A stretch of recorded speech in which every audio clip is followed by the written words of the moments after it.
ആകാശവാണി. സമയം 5 മണി. നാട്ടുചിന്ത് വിൽപ്പാട്ട് അവതരിപ്പിക്കുന്നത് നവകേരള കലാസമിതി തോന്നയ്ക്കൽ. കഥ ശ്രീനാരായണ ഗുരുദേവൻ. ശ്രീനാരായണ ഗുരുദേവന്റെ ജീവിതകഥയാണ് വിൽപ്പാട്ട് രൂപത്തിൽ ഞങ്ങൾ അവതരിപ്പിക്കുന്നത്.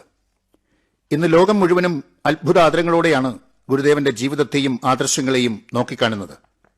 യാതൊരു ലക്ഷ്യബോധവുമില്ലാതെ അടിമകളെപ്പോലെ കഴിഞ്ഞിരുന്ന ഒരു വലിയ ജനസമൂഹത്തിന്റെ ബോധമണ്ഡലത്തിൽ തെളിഞ്ഞ നെയ്ത്തിരി നാളമായിരുന്നു ശ്രീനാരായണ ഗുരുസ്വാമികളുടെ ഉപദേശങ്ങൾ.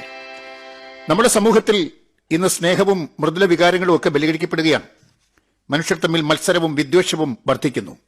സ്വാർത്ഥതയും വെല്ലുവിളികളും സാധാരണ കാഴ്ചയാകുന്നു. അങ്ങനെയുള്ള ഈ വർത്തമാനകാല യാഥാർത്ഥ്യത്തിൽ നിന്നുകൊണ്ട് ഗുരുവിന്റെ ജീവിത കഥ കേൾക്കുമ്പോൾ നമ്മുടെ മനസ്സിൽ എവിടെയെങ്കിലും ഗുരുവിന്റെ സ്മരണ നെയ്ത്തിരി നാളം പോലെ ജ്വലിച്ചുയർന്നാൽ ഞങ്ങൾ ധന്യരായി. മഹാസാഗരം പോലെ കിടക്കുന്ന ആ ജീവിത കഥ എങ്ങനെയാണ് അവതരിപ്പിക്കേണ്ടത്? വൈവിധ്യമാർന്ന ജീവിതത്തിന്റെ അക്ഷയഖനിയായ, സങ്കീർണമായ സംഭവ പരമ്പരകളുടെ സംഗമസ്ഥാനമായ, കോരിയെടുക്കുന്തോറും ഊറി വരുന്ന ആ ദിവ്യ ജീവിത തീർത്ഥത്തിൽ നിന്നും ഒരു കൈക്കുമ്പിൽ വെള്ളം കോരി നിങ്ങൾക്ക് സമർപ്പിക്കാനാണ് ഞങ്ങൾ ശ്രമിക്കുന്നത്. വാക്കുകൾക്കും വിശേഷണങ്ങൾക്കും അപ്പുറം നിൽക്കുന്ന, കാലത്തിനെ കൈപിടിച്ച് നടത്തിയ മഹാഗുരുനാഥന്റെ കഥ, നിങ്ങൾക്ക് സുപരിചിതമായ ആ ജീവിതം, അനുകരണമാക്കേണ്ടതായ, ആരാധിക്കേണ്ടതായ, ഈശ്വര സാക്ഷാത്കാരം നേടിയ ആ ജീവിതം ഒരു ഓർമ്മ പുതുക്കൽ എന്ന നിലയിൽ ഒരിക്കൽ കൂടി കേൾക്കണം എന്ന അഭ്യർത്ഥനയോടെ ഞങ്ങൾ ആരംഭിക്കുന്നു കഥ ശ്രീനാരായണ ഗുരുദേവൻ. ഗുരുദേവൻ ഗുരുദേവൻ ശ്രീനാരായണ ഗുരുദേവൻ, കേരള മണ്ണിൽ പൊട്ടിവിടന്നൊരു സുവർണ സൂര്യൻ ഗുരുദേവൻ, സുവർണ സൂര്യൻ ഗുരുദേവൻ. കാലം നൽകിയൊരശ്വരത്തെ കാലത്തിൻ ഗുരു പായുമ്പോൾ ജാതി പാമ്പുകൾ പത്തി മടക്കി ഒഴിഞ്ഞു മാറി പോകുന്നു, ഒഴിഞ്ഞു മാറി പോകുന്നു. ഗുരുദേവൻ ഗുരുദേവൻ ശ്രീനാരായണ ഗുരുദേവൻ. 1850 കേരളത്തിലെ ഒരു സാധാരണ ഗ്രാമരംഗം. ഒരാളതാ എന്തോ ഉച്ചത്തിൽ വിളിച്ചു പറഞ്ഞുകൊണ്ട് ഓടുന്നു. അന്തർജനം എഴുന്നള്ളുന്നേ, അധകൃതരെല്ലാം മാറിക്കോ. അന്തർജനം എഴുന്നള്ളുന്നേ, അധകൃതരെല്ലാം മാറിക്കോ. ആർക്കു വിളിച്ചു നടക്കും ബാല്യക്കാരനു പിന്നിലൊരാൾ രൂപം. അന്തർജനം എഴുന്നള്ളുന്നേ, അധകൃതരെല്ലാം മാറിക്കോ. ആർക്കു വിളിച്ചു നടക്കും ബാല്യക്കാരനു പിന്നിലൊരാൾ രൂപം. മറക്കുടയും പിടിച്ച് ശരീരം കഴിയുന്നത്ര അതിനുള്ളിൽ മറച്ച ഒരു അന്തർജനം. ആ അന്തർജനത്തിന്റെ വരവറിയിച്ചുകൊണ്ട് മുമ്പേ ഓടിപ്പോകുന്നു ബാല്യക്കാരൻ. നായന്മാർ 10 അടി ദൂരെ, ഈഴവർ 36 അടി ദൂരെ, പുലയൻ പറയൻ തുടങ്ങിയവരെ ഒന്നും കൺവെട്ടത്ത് പോലും കണ്ടുകൂടാ. നമ്പൂതിരി സമുദായം ഒഴികെ മറ്റെല്ലാവരെയും അവർണർ എന്ന് വിളിക്കപ്പെട്ടിരുന്ന കാലം. ഒരേ മതത്തിൽ പിറന്നവർ തന്നെ പല തട്ടായി പിരിഞ്ഞ് ജാതിയും ജാതിയിൽ ജാതിയുമായി ഹിന്ദുമതം ഏറ്റവും ചീഞ്ഞു നാറിയ ഒരു കാലഘട്ടം. തൊട്ടുകൂടാത്തവർ, തീണ്ടിക്കൂടാത്തവർ, ദൃഷ്ടിയിൽ പെട്ടാലും ദോഷമുള്ളോ. കെട്ടില്ലാത്തോർ തമ്മിലുണ്ണാത്തോരിങ്ങനെ ഒട്ടല്ലഹോ ജാതി കോമരങ്ങൾ. തൊട്ടുകൂടാത്തവർ, തീണ്ടിക്കൂടാത്തവർ, ദൃഷ്ടിയിൽ പെട്ടാലും ദോഷമുള്ളൂ. ചാതുർവർണ്ണ വ്യവസ്ഥിതി അതിന്റെ സമസ്ത ഭാവങ്ങളോടെ പത്തി വിടർത്തി നിന്നാടിയ വിഷലിപ്തമായ കാലം. കാണായ സ്വത്തിന് മുഴുവൻ ഉടമകളായ നമ്പൂതിരിമാർ, അവരെ സേവിച്ച് അരപ്പട്ടിണിയും മുഴുപട്ടിണിയുമായി കഴിയാൻ വിധിക്കപ്പെട്ട സാധാരണക്കാരായ കൃഷിപ്പണിക്കാർ, മാറുമറയ്ക്കാൻ പോലും സ്വാതന്ത്ര്യമില്ലാതെ, സഞ്ചാര സ്വാതന്ത്ര്യമില്ലാതെ, ക്ഷേത്രങ്ങളിൽ പ്രവേശനം ലഭിക്കാതെ, വിദ്യാഭ്യാസത്തിനുള്ള സ്വാതന്ത്ര്യമില്ലാതെ മനുഷ്യനെ ഭയക്കുന്ന കാലഘട്ടം. വേദങ്ങളുടെയും സ്മൃതികളുടെയും നെടുങ്കൽ കോട്ടകൾക്കുള്ളിൽ കാലത്തിന്റെ മുമ്പോട്ടുള്ള പോക്കറിയാതെ ഒരു കൂട്ടം നമ്പൂതിരിമാർ നാടുവാഴുന്ന കാലം. മുമ്പോട്ടു കാലം കടന്നു പോയിടാതെ മുമ്പേ സ്മൃതികളാൽ കോട്ട കെട്ടി വമ്പർണനാചാര മണ്ഡല ചക്രായി, വമ്പർണനാചാര മണ്ഡല ചക്രായി നമ്പുരാൻ വാണരുളുന്ന കാലം.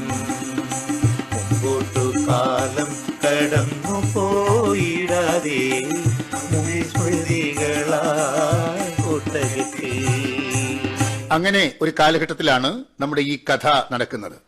1854 ഒരു ഓണക്കാലം. ഇന്നത്തെ തിരുവനന്തപുരം താലൂക്കിലെ ചെമ്പഴന്തി എന്ന മനോഹരമായ ഗ്രാമം, ഐശ്വര്യദേവതയുടെ അനഘ ദേവാലയം പോലെയുള്ള ഗ്രാമാന്തരീക്ഷം. അത് കണ്ടോ? ആ ഗ്രാമത്തിലെ വയൽവരമ്പിലൂടെ ഒരു സംഘം കുട്ടികൾ കയ്യിൽ പൂക്കുടകളുമായി ഓടിപ്പോവാണ്. വെയിൽപ്പാലികളെ കീറിമുറിച്ച് ഓണത്തുമ്പികൾ ഊളിയിട്ട് പറക്കുന്നു. പാടത്തിനക്കർ നിന്നും ഒഴുകിയെത്തുന്നു ഓണപ്പാട്ടിന്റെ ശീലുകൾ. പൂവേ പൂത്തിരളെ നാളേക്കൊരു വട്ടിപ്പൂതരണേ, അക്കില ഈ കിള ഇളങ്കൊടി പൂക്കില, പിന്നെ ഞാൻ എങ്ങനെ പൂതരേണ്ടു. കാക്കപ്പൂവേ പൂത്തിരളെ നാളേക്കൊരു വട്ടിപ്പൂതരണേ, അക്കില ഈ കിള ഇളങ്കൊടി പൂക്കില, പിന്നെ ഞാൻ എങ്ങനെ പൂതരേണ്ടു. തെച്ചിപ്പൂവേ പൂത്തിരളെ നാളേക്കൊരു വട്ടിപ്പൂതരണേ, നാളേക്കൊരു വട്ടിപ്പൂതരണേ. അവിടെ ഒരു വീട് കണ്ടോ? ഇതാണ് വയൽവാരത്ത് വീട്. ആ വീടിന്റെ ഉമ്മറത്ത് കുട്ടികളുടെ ഓണപ്പാട്ടും ഒക്കെ കേട്ടിരിക്കുന്നു ഒരു പൂർണ്ണ ഗർഭിണി. ഇതാണ് വയൽവാരത്ത് കുട്ടിയമ്മ. കൊച്ചുവിളയിൽ മാടനാശാന്റെ ഭാര്യ കുട്ടിയമ്മ. ഓണപ്പാട്ടും കേട്ടുകൊണ്ടിരുന്ന കുട്ടിയമ്മ മെല്ലെ എഴുന്നേൽക്കുകയാണ്. ആ വീട്ടിലേക്ക് ആരോ നടന്നു വരുന്നു. ഏതായാലും ഭർത്താവ് മാടനാശാനല്ല. ഓണക്കാലമായാൽ മാടനാശാൻ വളരെ വൈകിയേ വരൂ. ഇത് നമ്മുടെ വയറ്റാട്ടി പാറുവാണ്. കുട്ടിയമ്മ ഗർഭിണിയായതുകൊണ്ട് ഓണച്ചന്തയിലൊന്നും പോയില്ല. അതുകൊണ്ട് കുറച്ച് പച്ചക്കറികളൊക്കെ വാങ്ങി ഒരു മുറുക്കാനുമൊക്കെ ചവച്ചുകൊണ്ടാണ് പാറുവിന്റെ വരവ്.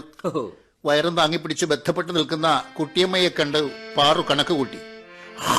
തിരുവോണം, അവിട്ടം, ചതയം.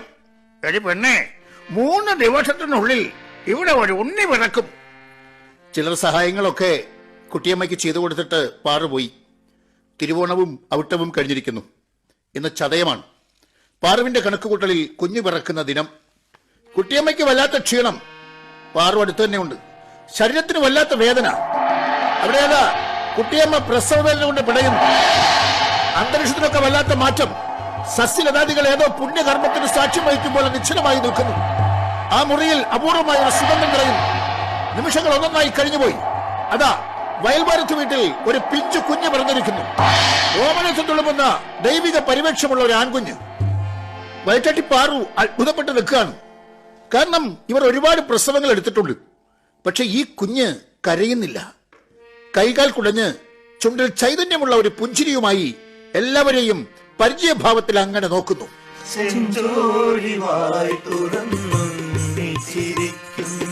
കൈകാൽ കുടഞ്ഞു കളിച്ചിടുന്നു, ചെഞ്ചോരിവായി തുറന്നു ചിരിക്കുന്നു. കൈകാൽ കുടഞ്ഞു കളിച്ചിടുന്നു, കാലവും ദേശവും കാതോർത്തു നിന്നൊരു കാഞ്ചന സ്വപ്നത്തിൻ കേളി പോലെ. ചെഞ്ചോരിവായി തുറന്നു ചിരിക്കുന്നു, കൈകാൽ കുടഞ്ഞു കളിച്ചിടുന്നു. ആ ഉണ്ണിക്ക് മാതാപിതാക്കൾ നാരായണൻ എന്ന് പേരിട്ടു. എല്ലാവരും വാത്സല്യത്തോടെ അവനെ നാണു എന്ന് വിളിച്ചു. ആ ഗ്രാമത്തിന്റെ മുഴുവൻ ഓമനയായി മാടനാശാന്റെ മകൻ വയൽവാരത്ത് വീട്ടിൽ മെല്ലെ വളർന്നു. നാണു ഇപ്പോൾ വിദ്യാലയത്തിൽ പഠിക്കുകയാണ്. വിദ്യാലയം എന്ന് പറഞ്ഞാൽ ഒരു കുടിപ്പള്ളിക്കുടം.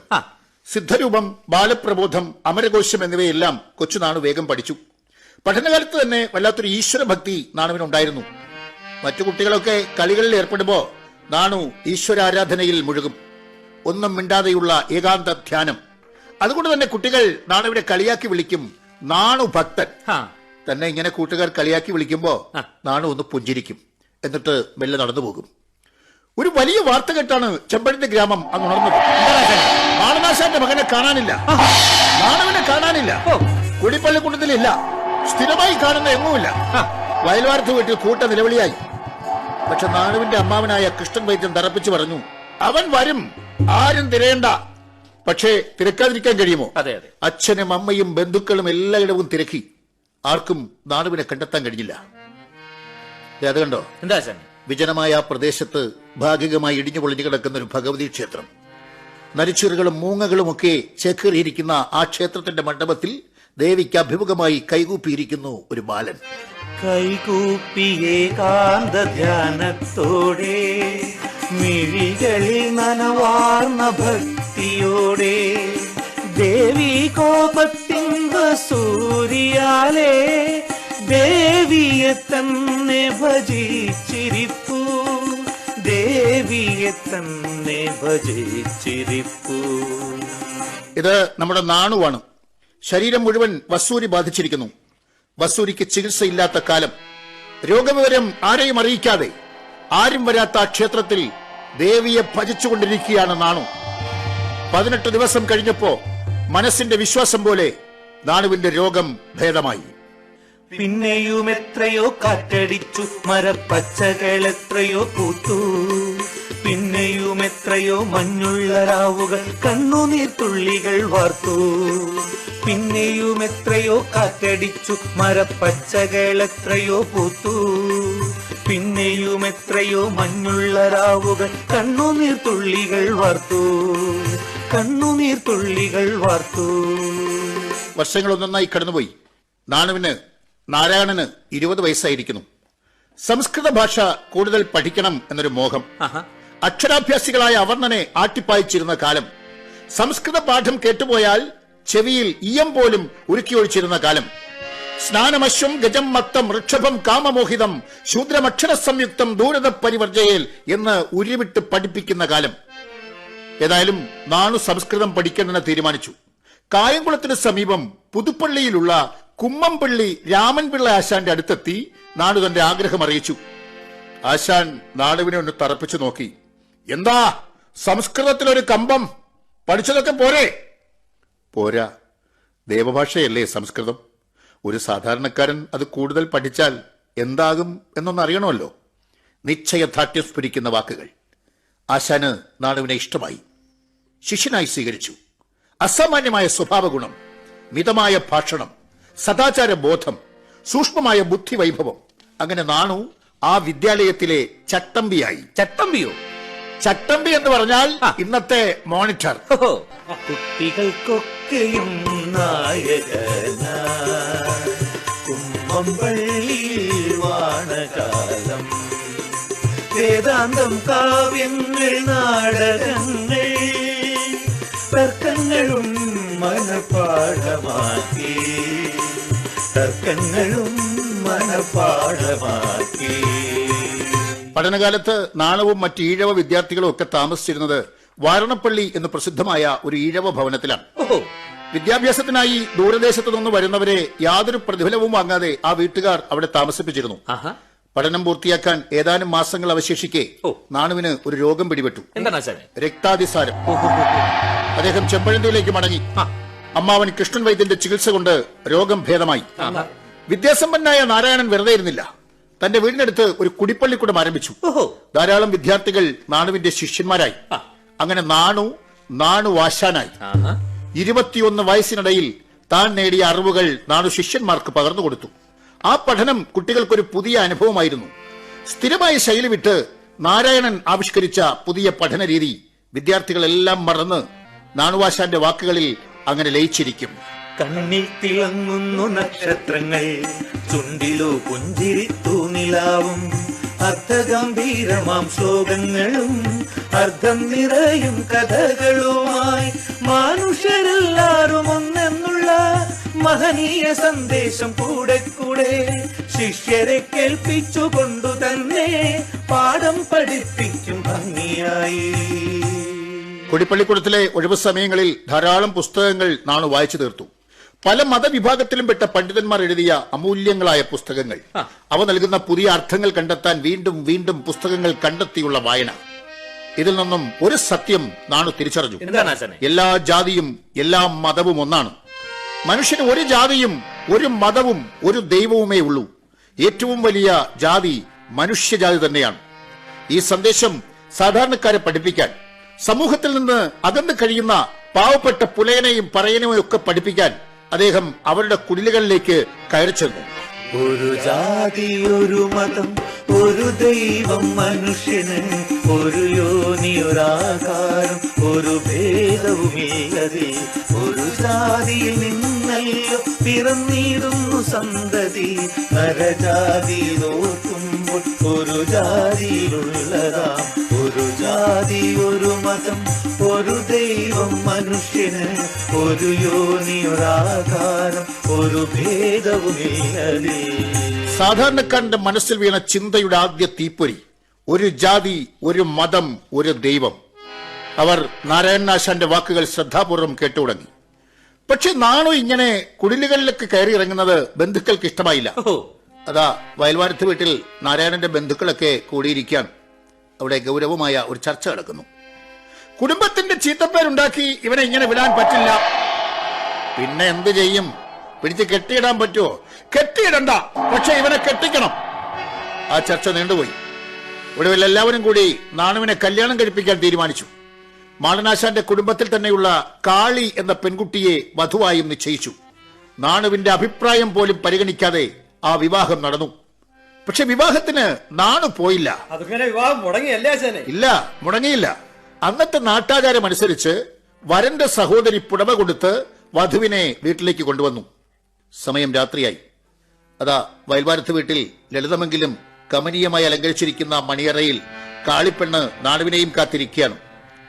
സമയം ഏറെ കഴിഞ്ഞിരിക്കുന്നു. നാണു ഇതുവരെ എത്തിയിട്ടില്ല. കാളിപ്പെണ്ണിന് നന്നെ വിഷമമായി. ബന്ധുക്കൾ അവളെ ആശ്വസിപ്പിച്ചു. മോളെ, നീ കരയേണ്ട, അവൻ വരും. ചെറുപ്പത്തിലെ ഇവൻ ഇങ്ങനെ ഒന്നും പറയാതെ ഒരു പോക്ക. പക്ഷെ നാണുവിനെ കാളിക്ക് നേരത്തെ അറിയാം. ഒരു പെൺകുട്ടിയുടെ മുഖത്ത് പോലും നോക്കാത്തയാൾ, തന്നെ ഒന്ന് കാണാൻ പോലും വരാത്തയാൾ എങ്ങനെ എങ്ങനെ തന്നോടൊപ്പം ജീവിക്കും?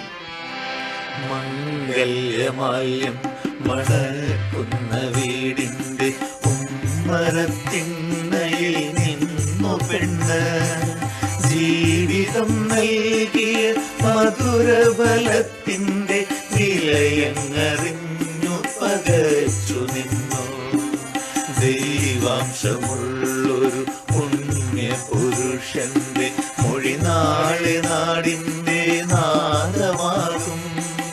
കാലചക്രത്തിന്റെ ഗതി തിരിച്ചിടുന്ന ലോകഗുരുവായി മാറും നാളെ. കാലചക്രത്തിന്റെ ഗതി തിരിച്ചിടുന്ന ലോകഗുരുവായി മാറും നാളെ. കാളിയുടെ ചിന്ത യാഥാർത്ഥ്യമായി. നാണു മടങ്ങി വന്നില്ല.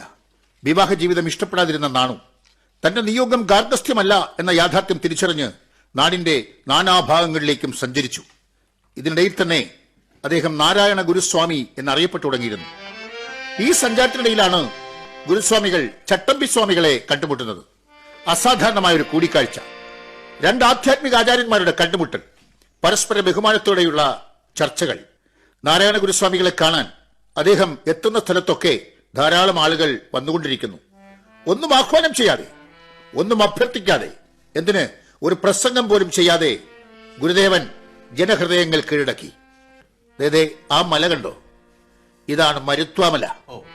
ഈ മരുത്വാമലയിൽ പ്രസിദ്ധമായ ഒരു ഗുഹയുണ്ട്. ഏത് ഗുഹയാണ് അച്ഛനെ? പിള്ളത്തടം ഗുഹ. ആ ഗുഹയ്ക്കുള്ളിൽ ഏകാന്ത ധ്യാനത്തിൽ ഇരിക്കുകയാണ് ശ്രീനാരായണ ഗുരുസ്വാമികൾ. ഈ ധ്യാനത്തിലൂടെ ഗുരുദേവൻ ഒരു പുതിയ സ്വപ്നം നെയ്തൊരുക്കുകയാണ്. തന്റെ കൂടപ്പിറപ്പുകൾ അനുഭവിക്കുന്ന ഭീകരമായ മാനസിക പീഡനങ്ങളിൽ നിന്നും അവർക്കൊരു മോചനം വേണം. ചൂഷണത്തിൽ നിന്നും അവരെ രക്ഷിക്കണം. ഒരു ഉറുമ്പിന് പോലും ജീവിത വ്യഥ ഉണ്ടാകരുത്. തന്റെ ജീവിതം ഈ നിമിഷം മുതൽ ഇതാ അതിനായി സമർപ്പിക്കുന്നു. സ്ഫുടം ചെയ്ത ചിന്തകളുമായി ഗുരുദേവൻ നെയ്യാറ്റിൻകരയ്ക്കടുത്തുള്ള അരുവിപ്പുറത്ത് എത്തിയിരിക്കുകയാണ്. പ്രകൃതി സുന്ദരമായ സ്ഥലം. ഗുരുദേവന്റെ വരവറിഞ്ഞ് ധാരാളം ആളുകൾ അവിടേക്ക് എത്തി. എല്ലാവർക്കും ഈ നാരായണ ഗുരുവിനെ ഒരുപോലെ ഇഷ്ടമായി. കാരണം ഇവർ ഇതിനു മുമ്പ് ഒരുപാട് സ്വാമിമാരെ, സന്യാസിമാരെയൊക്കെ കണ്ടിട്ടുണ്ട്. മനുഷ്യർക്ക് മനസ്സിലാകാത്ത ഭാഷയിൽ സംസാരിക്കുന്നവർ, ഇന്ദ്രജാലവും മഹേന്ദ്രജാലവും ഒക്കെ കാട്ടി പണം തട്ടുന്നവർ. പക്ഷെ ഈ സ്വാമി അങ്ങനെയല്ല. പിന്നെ മനോഹരമായി സംസാരിക്കുന്ന, സുന്ദരമായി എഴുതുന്ന, തങ്ങളുടെ ഹൃദയവികാരങ്ങൾ തൊട്ടറിഞ്ഞ ഒരാൾ. ഒരു ആഡംബരവും അഭിനയിക്കാത്ത, ഒരു വേഷം കെട്ടലും ഇല്ലാത്ത യഥാർത്ഥ ഗുരുസ്വാമികൾ. കാട്ടുവാനായി ആടയതൊന്നുമില്ല, സന്യാസത്തിൻ പ്രതീകമാം രുദ്രാക്ഷമില്ല, വിഭൂതിയുമില്ല, മേൽ അലങ്കാരമൊന്നുമില്ല, വിഭൂതിയുമില്ല, മേൽ അലങ്കാരമൊന്നുമില്ല, വേഷപ്പാല് വേഷം കെട്ടലൊന്നുമേയില്ല. ആദ്യത്വത്തെ കാട്ടുവാനായി ആടയതൊന്നുമില്ല, സന്യാസത്തിൻ പ്രതീകമാം രുദ്രാക്ഷമില്ല. 1888 ശിവരാത്രിയുടെ തലേ ദിവസം അരുവിപ്പുറത്ത് ആ നദീതീരത്ത് നിൽക്കുകയാണ് ഗുരുദേവൻ. ഗുരുദേവന്റെ അടുത്തേക്ക് കുറെ പേർ നടന്നു വരുന്നു. അവർ ഗുരുദേവനെ താണു തൊഴുതു. ഗുരുദേവ, ഇന്ന് ഞങ്ങളുടെ കാവിലെ ദൈവത്തറയിൽ ഉത്സവമാണ്. നമ്മുടെ സമുദായക്കാരെല്ലാവരും ഇന്ന് അവിടെ ഒത്തുകൂടും. എല്ലാവർക്കും ഒരു ആഗ്രഹം, ഗുരുദേവൻ കൂടി അവിടേക്കൊന്ന് വരണം. ഗുരുദേവൻ ഒരു നിമിഷം ആലോചിച്ചു. ശരി, നാം വരാം. പൂജകൾ നമുക്കും കാണാമല്ലോ. എല്ലാവരും ഗുരുദേവനെ താണു തൊഴുത് പിൻവാങ്ങി. സമയം അർദ്ധരാത്രിയായി. അതാ ഗുരു ആ കാവിലെത്തിയിരിക്കുകയാണ്. കത്തിച്ചു താട്ടിയിരിക്കുന്ന പന്തങ്ങൾക്ക് നടുവിൽ പൂജകൾ നടക്കുകയാണ്. ഗുരുദേവൻ ശ്രദ്ധാപൂർവം നാലുപാടി നോക്കി. ഒരു വലിയ ചെമ്പ് പാത്രത്തിൽ കുറുകുറെ മഞ്ഞൾ കലക്കിയ പാല്, മല പോലെ കൂട്ടിയിട്ടിരിക്കുന്ന തെങ്ങിൻ പൂക്കുലകളും കമുകും പൂക്കുലകളും കരുക്കുകളും, ബലിയർപ്പിക്കാനായി നൂറുകണക്കിന് കോഴികൾ. അതാ മേളം ഉയർന്നു പൊങ്ങുന്നു. ഒരാൾ കുറെ പൂക്കുലകളെടുത്ത് പാലിൽ മുക്കി ദൈവത്തറയിലേക്ക് വലിച്ചെറിയുന്നു. ഒരാൾ കോഴികളെ കഴുത്ത് മുറിച്ചു കൊല്ലുന്നു. ചോര തെറിച്ചയാളുടെ മുഖം ഭീമത്സമാകുന്നു. ആളുകളൊക്കെ ഭക്തിയോടെ അലറി വിളിക്കുന്നു. കൊച്ചുകുട്ടികളെയൊക്കെ കണ്ട് ഭയന്ന് നിൽക്കുന്നു. നിർത്തൂ! ആ കോലാഹല സമുദ്രത്തെ ഭേദിച്ചുകൊണ്ട് ഘനഗംഭീരമായൊരു സ്വരം. എല്ലാവരും നോക്കി. ഗുരുദേവൻ അദ്ദേഹം നിന്ന് വിറയ്ക്കുന്നു. എന്താണിത്? പൂജയോ അരുംകൊലയോ? നിങ്ങൾക്ക് ഭ്രാന്തുണ്ടോ? മാസങ്ങളോളം ജീവിക്കാനുള്ള അടക്കയും നാളികേരവും ലഭിക്കേണ്ട പൂക്കുലകൾ അരിഞ്ഞു തള്ളി ദൈവത്തിന് മുമ്പിൽ വലിച്ചെറിയുക, കോഴികളെ കഴുത്തറുത്ത് കൊന്ന് സ്വന്തം കുട്ടികളെ ഭയപ്പെടുത്തുക, ഇതൊക്കെ നിങ്ങളെ ആര് പഠിപ്പിച്ചു? ഗുരുദേവ, എല്ലാ വർഷവും ഞങ്ങൾ ഇതൊക്കെയാണ് ചെയ്യുന്നത്. നിർത്തണം, ഇന്ന് നിർത്തണം. പട്ടിണിയിലേക്ക് സ്വയം ഇറങ്ങിച്ചെല്ലുന്ന ഈ പൂജകൾ നമ്മുടെ സമുദായം അവസാനിപ്പിക്കണം. ഇത് മാത്രമല്ല, വസ്തുവകകൾ പോലും എഴുതി വിറ്റ് നടത്തുന്ന പുലകുളി, ഗർഭസ്ഥ ശിശുവിന്റെ ബുദ്ധി പോലും മന്ദിഹൂപിക്കുന്ന പുളികുടി, ഈ അനാചാരങ്ങളെല്ലാം നമ്മുടെ സമുദായം അവസാനിപ്പിക്കണം. നാളെ തന്നെ അതിനുള്ള തുടക്കം കുറിക്കണം. ഇന്ന് ശിവരാത്രിയാണ്. അരുവിപ്പുറം നദീതീരത്തുള്ള പാറയ്ക്ക് ചുറ്റും ധാരാളം ആളുകൾ കൂടി നിൽക്കുന്നു. എല്ലാവരും അത്ഭുതത്തോടെ ആ നദിയിലേക്ക് നോക്കി നിൽക്കുന്നു. നിമിഷങ്ങൾ ഒന്നൊന്നായി കഴിഞ്ഞു പോകുന്നു. ആ നദിയിൽ നിന്നും കയ്യിൽ ഒരു ശിലയുമായി മുങ്ങി ഉയരുന്നു തേജസ്വിയായ ഒരാൾ. അതെ, നാരായണ ഗുരുദേവൻ. പതിഞ്ഞ കാൽവെപ്പോടെ നനഞ്ഞൊട്ടിയ വസ്ത്രവുമായി ഗുരുവത ആ പാറക്കരിയിലേക്ക് നടക്കുകയാണ്.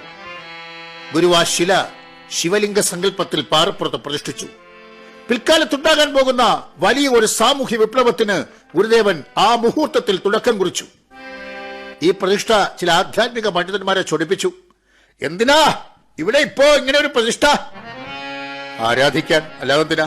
ഗുരുദേവന്റെ മറുപടി, അതിന് ശിവപ്രതിഷ്ഠ നടത്താൻ നിങ്ങൾക്ക് എന്താ അധികാരം? നാം പ്രതിഷ്ഠിച്ചത് നമ്മുടെ ശിവനെയാണ്. ഗൗരവപൂർണമായ മറുപടി. പിന്നീട് ആ മുഖത്ത് നോക്കി ഒന്നും ചോദിക്കാൻ ആർക്കും ധൈര്യം വന്നില്ല. പക്ഷേ ഈ ഉത്തരമുട്ടലിന് പല വ്യാഖ്യാനങ്ങൾ നൽകി അവർ ആശ്വാസം കൊണ്ടു. ഇതിന് മറുപടിയായി ഗുരുദേവൻ അവിടെ 4 വരികൾ കുറിച്ചിട്ടു. ജാതിഭേദം മതദ്വേഷം ഏതുമില്ലാതെ സർവരും സോദരത്വേന വാഴുന്ന മാതൃകാസ്ഥാനമാണിത്.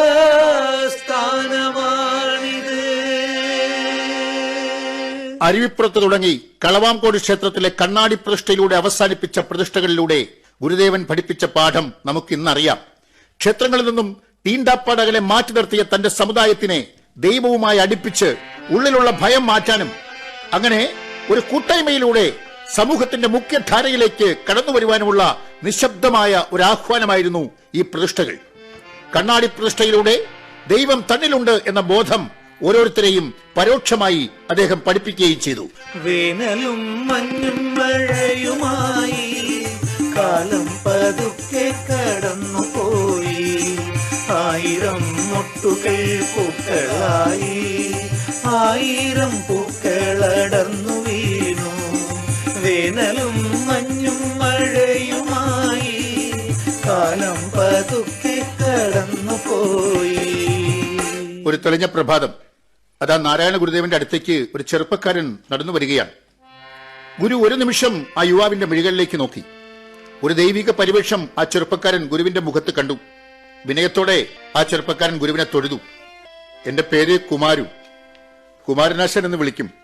കായ്ക്കരയാണ് സ്വദേശം. കുറച്ചൊക്കെ പഠിച്ചിട്ടുണ്ട്. ഇനിയും പഠിക്കാൻ ആഗ്രഹമുണ്ട്. ഗുരുദേവൻ കുമാരുവിനെ നോക്കി. തന്റെ വിദ്യാഭ്യാസ അഭിനിവേശം തന്നെയാണ് ഗുരു കുമാരനിലും കണ്ടത്. ആ നിമിഷം തന്നെ ഗുരുദേവൻ കുമാരനെ തന്റെ ശിഷ്യനായി സ്വീകരിച്ചു. സുഹൃത്തുക്കളെ, കൈരളി ദേവിയുടെ ശ്രീകോവിലിന് മുമ്പിൽ സാത്വിക പ്രേമത്തിന്റെ, ദൈവിക പ്രേമത്തിന്റെ വേണുനാദം ചൊരിഞ്ഞ, വാക്കുകൾക്കും വിശേഷണങ്ങൾക്കും അപ്പുറം നിൽക്കുന്ന നമ്മുടെ മഹാകവി കുമാരനാശാൻ തന്നെയായിരുന്നു അന്നത്തെ ആ കുമാരു.